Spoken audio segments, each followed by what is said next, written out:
अब Minecraft movie की शुरुआत होती है स्टीव के बचपन से। जब वो छोटा था उसका सपना था कि वो माइंस में जाके नई नई चीजें खोजे, पर बच्चों को माइंस में जाने की परमिशन नहीं थी, इसलिए उसका सपना पूरा नहीं हो पाया। स्टीव बचपन से ही बड़ा क्रिएटिव था, वो छोटी छोटी चीजों से नए नए इन्वेंशंस बना लेता था। जैसे जैसे वो बड़ा हुआ उसने एक ऑफिस में काम करना शुरू किया, लेकिन उसका काम में मन नहीं लगता था। इसलिए एक दिन उसने डिसाइड किया कि वो अपना बचपन का सपना पूरा करेगा और वो चुपके से माइंस के अंदर चला जाता है। वहाँ उसे खुदाई के बाद दो चीजें मिलती हैं, एक ऑर्ब ऑफ डोमिनेंस और दूसरा अर्थ क्रिस्टल। जैसे ही स्टीव ऑर्ब को क्रिस्टल के साथ कनेक्ट करता है, एक पोर्टल खुल जाता है। वो पोर्टल के अंदर जाता है और एक अलग दुनिया में पहुंच जाता है जिसका नाम था ओवरवर्ल्ड। ये ओवरवर्ल्ड असल में माइनक्राफ्ट गेम की दुनिया थी। वहाँ सब कुछ बहुत सुंदर था और जो चीज तुम सोच सकते हो वो तुम आसानी से बना भी सकते हो। स्टीव वहाँ रुक जाता है और अपने लिए एक ड्रीमी वर्ल्ड बनाना शुरू करता है। वहीं उसको डेनिस नाम का डॉग मिलता है और स्टीव उसको अपना पेट बना लेता है। डेनिस से स्टीव को बहुत प्यार हो जाता है और वो उसका बेस्ट फ्रेंड बन जाता है। टाइम ऐसे ही आगे बढ़ता रहता है। फिर एक दिन डेनिस जंगल के बीच एक अजीब सा दरवाजा ढूंढता है। स्टीव वहां पहुंचता है और एक पोर्टल एक्टिवेट कर देता है, लेकिन पोर्टल से वो दोनों एक नई जगह चले जाते हैं जिसका नाम था नीदर। नीदर एक डार्क और स्कैरी जगह है जहां ना खुशी थी और ना ही क्रिएटिविटी। वहां पिगलिन लोगों की रानी मलगोशा का राज था। मलगोशा स्टीव और डेनिस को कैद कर लेती है और उनका ऑर्ब छीन लेती है। असल में मलगोशा हमेशा से ऑर्ब को चाहती थी ताकि ओवरवर्ल्ड को डिस्ट्रॉय कर सके। स्टीव ओवरवर्ल्ड को बचाने के लिए डेनिस को समझाता है कि ऑर्ब को बचाना उसका काम है। अब रात को सबके सो जाने के बाद स्टीव डेनिस के साथ मिलके कैद से भाग जाता है। वो ऑर्ब को चुराकर डेनिस को दे देता है और उससे कहता है कि ऑर्ब को अर्थ ले जाके उसके घर में छुपा दे। और फिर स्टीव डेनिस को पोर्टल के थ्रू नीदर से बाहर भेजने में सफल हो जाता है। डेनिस पिगलिन से बचता हुआ पोर्टल से निकलता है और अर्थ पर स्टीव के घर पहुंच जाता है। जैसे ही वो ऑर्ब को बेड के नीचे रखता है, ऑर्ब और क्रिस्टल दोनों अलग हो जाते हैं। इससे ओवरवर्ल्ड का पोर्टल भी बंद हो जाता है। अब कहानी प्रेजेंट टाइम में आती है 1980s के ईयर में और हमें एक बंदा दिखाया जाता है जिसका नाम होता है गैरेट गैरिसन, जो कि एक गेम का चैंपियन होता है और लोग उसे द गार्बेज मैन के नाम से बुलाते हैं।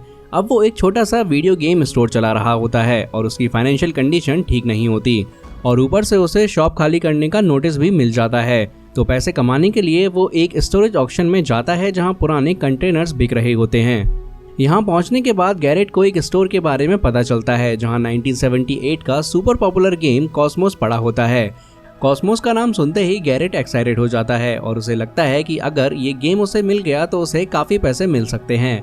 ये सोचकर वो स्टोर को नॉर्मल प्राइस से काफी ज्यादा पैसों में खरीद लेता है और वो जल्दी से चेक लिख के ऑक्शन वाले को दे देता है और तुरंत कॉस्मोस का बॉक्स खोलता है। लेकिन बॉक्स में सिर्फ कुछ पुराना सामान और एक और क्रिस्टल होता है, गेम तो होता ही नहीं। असल में ये सामान स्टीव के पुराने घर से आया होता है जो काफी टाइम से बंद था। अब गैरेट के पास ज्यादा पैसे भी नहीं बचते और वो बहुत ज्यादा उदास हो जाता है। फिर ऑर्ब और क्रिस्टल को लेके वो अपने कार में घर लौट रहा होता है, लेकिन रास्ते में उसकी कार भी खराब हो जाती है और ये सब देख के गैरेट इतना फ्रस्ट्रेट हो जाता है कि कार से निकलकर वो चिल्लाने लगता है। इसी वक्त नाटली नाम की लड़की अपने माँ के गुजर जाने के बाद अपने छोटे भाई हेनरी के साथ उसी शहर में आ जाती है जहाँ स्टीव और गैरेट रहते हैं। यहाँ हमें ये भी पता चलता है कि नाटली का छोटा भाई हेनरी एक सुपर स्मार्ट और क्रिएटिव लड़का है जो कि अपनी इमेजिनेशंस को ड्राइंग में बदल सकता था। शहर आते ही उनकी मुलाकात होती है डॉन नाम के एक रियल एस्टेट एजेंट से, क्योंकि नाटली को एक चिप्स फैक्ट्री में जॉब मिली होती है और वही कंपनी डॉन के थ्रू उन्हें घर दिलवाती है। नेक्स्ट डे मॉर्निंग में हेनरी स्कूल जाने से पहले गैरेट के गेम स्टोर चला जाता है और उसकी चीजें देखकर काफी इम्प्रेस हो जाता है। फिर वो स्कूल चला जाता है। उसकी पहली क्लास में उसके आर्ट टीचर सभी बच्चों को ऑरेंज और बनाना की लाइव पेंटिंग बनाने को बोलते हैं। सभी बच्चे सिंपल ड्राइंग करते हैं, लेकिन हेनरी अपने इमेजिनेशन से बनाना के बैक पर एक जेट पैक बना देता है। इस वजह से टीचर उससे बोलता है कि ये लाइव आर्ट की क्लास है और यहाँ रियल चीजें ही ड्रॉ करनी होती हैं। ये सुनकर क्लास के बच्चे उसकी ड्राइंग का मजाक उड़ाने लगते हैं। हेनरी चुप रहने के बजाय सच में जेट पैक बनाकर उसको एक स्केलेटन के साथ जोड़ देता है और उसका टेस्ट सबके सामने ग्राउंड में करता है, लेकिन एक शरारती बच्चा जेट पैक की वायर काट देता है। अब जेट पैक उड़ तो जाता है पर कंट्रोल लूज करके सीधा चिप्स के फैक्ट्री के लोगों से टकरा जाता है और चीजें तोड़ देता है। इस सब के बाद स्कूल की वाइस प्रिंसिपल मर्लिन हेनरी से कहती है कि अपने गार्डियन को बुलाओ, लेकिन हेनरी नटाली को नहीं बुलाता, सीधा गैरेट को कॉल कर देता है और बोलता है कि अगर वो उसका अंकल बनकर स्कूल आएगा तो वो उसे 2000 रुपए देगा।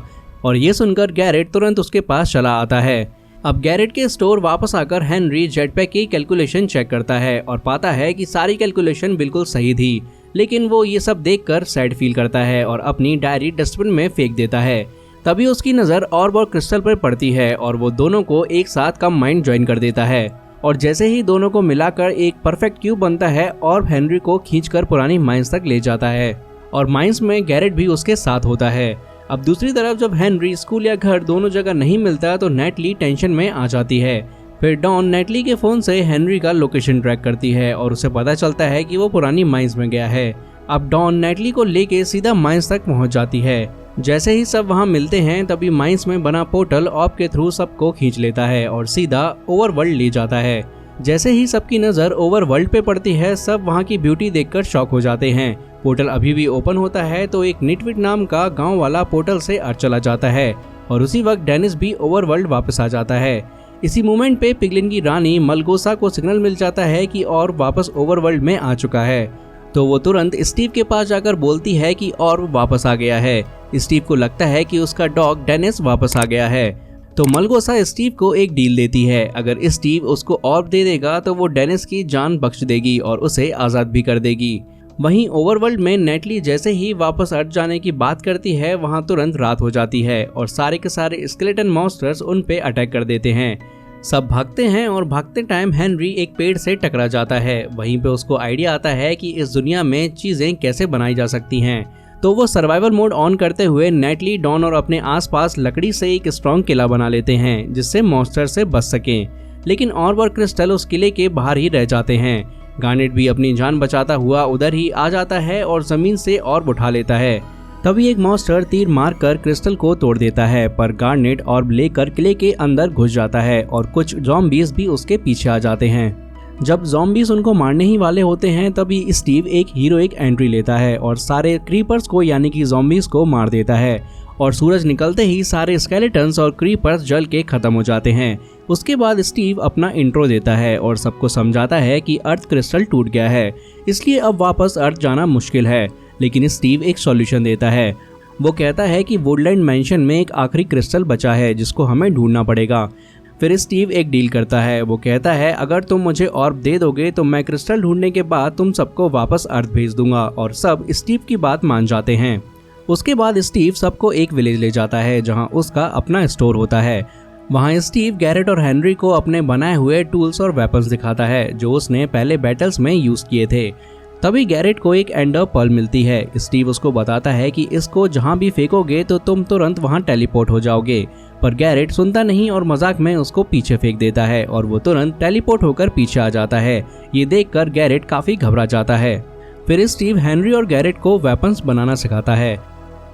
हेनरी एक प्रेशर गन बना लेता है जिसको देख के स्टीव भी हैरान रह जाता है। दूसरी तरफ गैरेट गलती से एक अजीब सा वेपन बना लेता है जो कि किसी भी एंगल से काम का नहीं होता। गैरेट को बस एक ही चीज चाहिए होती है, वो खजाना जो स्टीव ने अपने नोट में मेंशन किया था। तो वो स्टीव से डील करता है कि अगर उसको खजाना मिल जाए तो वो ऑर्ब दे देगा। तभी मेलगोशा के सोल्जर्स पिगलिंग्स गांव पर अटैक कर देते हैं। सब मिलकर उनसे लड़ते हैं लेकिन गैरेट को सबसे ज्यादा मार पड़ती है। फाइटिंग के बीच नेटली और डाउन उन तीनों से अलग हो जाती हैं।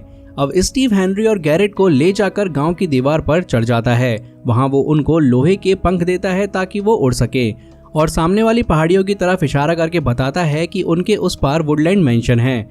गैरेट पंख टेस्ट करने के चक्कर में हेनरी को ऊपर से धक्का दे देता है, पर हेनरी के पंख टाइम पे खुल जाते हैं और वो उड़ जाता है। और फिर हेनरी को देखकर गैरेट भी जंप मार देता है और स्टीव भी बिना पंख के गैरेट के ऊपर चढ़ जाता है। अब तीनों हवा में पिगलिंग से लड़ते हैं लेकिन पहाड़ तक पहुंचने से पहले क्रैश कर जाते हैं। गिरने के बाद हेनरी और गैरेट पूछते हैं कि पिगलिंग्स कौन हैं। स्टीव बताता है कि वो मलगोसा के सोल्जर्स हैं। मलगोसा पहले एक आर्टिस्ट थी लेकिन लोगों ने उसकी डांसिंग क्रिएटिविटी का मजाक उड़ाया था। तभी से उसके अंदर नफरत आ गई और अब वो सबकी क्रिएटिविटी खत्म करना चाहती है। ओवरवर्ल्ड को डिस्ट्रॉय करने के लिए उसको ऑर्ब चाहिए, जबकि स्टीव को ऑर्ब चाहिए अपने डॉग्स डेनिस की जान बचाने के लिए। उधर मलगोसा ऑर्ब लाने में फेल होने पर गुस्सा हो जाती है और अपने सेनापति को ग्रेट हॉग से मरवा देती है।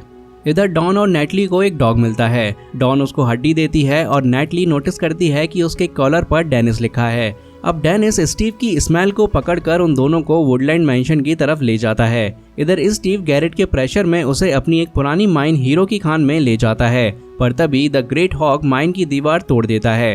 तो स्टीव सबको एक माइनिंग कार्ट में बैठाता है और निकलने की कोशिश करता है, लेकिन खुद क्रीपर वाले एरिया में फंस जाता है। पर फिर भी सब लोग किसी तरह बाहर निकल जाते हैं, पर क्रीपर्स ब्लास्ट करके पूरी माइन उड़ा देते हैं। हेनरी गैरेट पर गुस्सा होता है क्योंकि उसकी लालच की वजह से सबकी जान चली जाती। गैरेट एक्सप्लेन करता है कि उसके पास कुछ भी नहीं बचा है, वो टोटली ब्रोक हो चुका है, उसको पैसों की डेस्परेटली बहुत जरूरत है। ये सुनकर हेनरी उसको दिलासा देता है और कहता है तू अकेला नहीं है, तू मेरा दोस्त है। फाइनली जब तीनों वुडलैंड मैंशन पहुंचते हैं तब स्टीव उन्हें बताता है कि ये मैंशन टोटल 3 फ्लोर्स का है। पहले फ्लोर पर प्लेजर्स हैं जो कुल्हाड़ी लेके मारते हैं, दूसरे फ्लोर पर इवोकर्स हैं जिनमें डार्क मैजिक्स की पावर्स होती है, और तीसरे फ्लोर पर अर्थ क्रिस्टल है जिसका प्रोटेक्शन एंडरमैन करते हैं। स्टीव उन्हें स्ट्रिक्टली वार्न करता है कि कुछ भी हो जाए एंडरमैन की आंखों में मत देखना। फिर गैरेट के प्लान के मुताबिक तीनों लोग मैंशन के अंदर जाके म्यूजिक बजाना शुरू कर देते हैं ताकि प्लेजर्स का ध्यान हट जाए।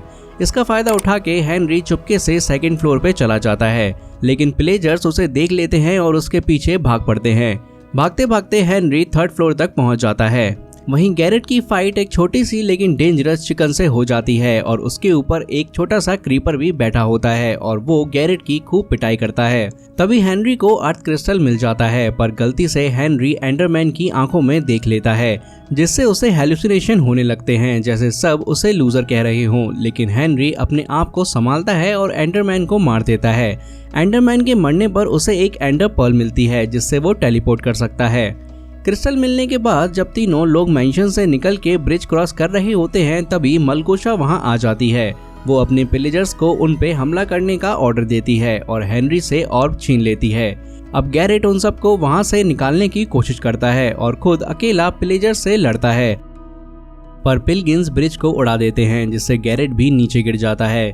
ब्लास्ट के शॉक से हेनरी और स्टीव भी बेहोश हो जाते हैं, पर जब स्टीव को होश आता है तो वो देखता है कि डेनिस उन्हें ढूंढ चुका है और नेटली और डॉन भी उसके साथ हैं। दूसरी तरफ मलगोशा ऑर्ब को नीदर पोर्टल में लगा के उसकी लेजर चालू कर देती है, जिससे पूरा ओवरवर्ल्ड अंधेरे में डूब जाता है। और इसी का फायदा उठाते हुए मलगोशा अपनी आर्मी को नीदर से ओवरवर्ल्ड में बुला लेती है। अब हेनरी, स्टीव, डॉन, नेटली और विलेजर्स मिलके ऑर्ब वापस लेने के लिए फाइट की तैयारी चालू करते हैं। हेनरी और नेटली मिलके आयरन गोलम्स बनाते हैं ताकि विलेजर्स को प्रोटेक्शन मिल सके और सब मिलके पिगलिन्स के अगेंस्ट फाइट कर सकें।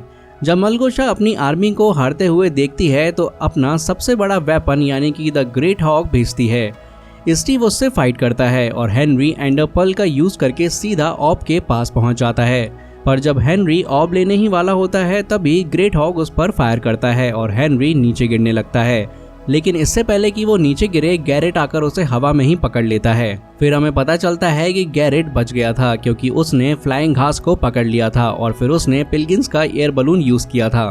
फिर गैरेट नीदर पोर्टल को ही उड़ा देता है जिससे पोर्टल बंद हो जाता है और अंधेरा चला जाता है और सूरज निकलता है।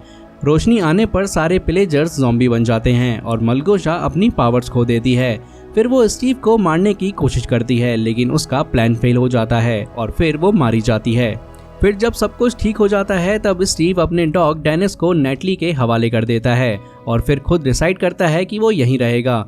तो नेटली उससे कहती है तुम अपना थोड़ा सा मैजिक रियल दुनिया में क्यों नहीं दिखाते। ये सुनकर स्टीव का मूड बदल जाता है और वो भी ऑर्ब लेकर उनके साथ अर्थ पर वापस आ जाता है।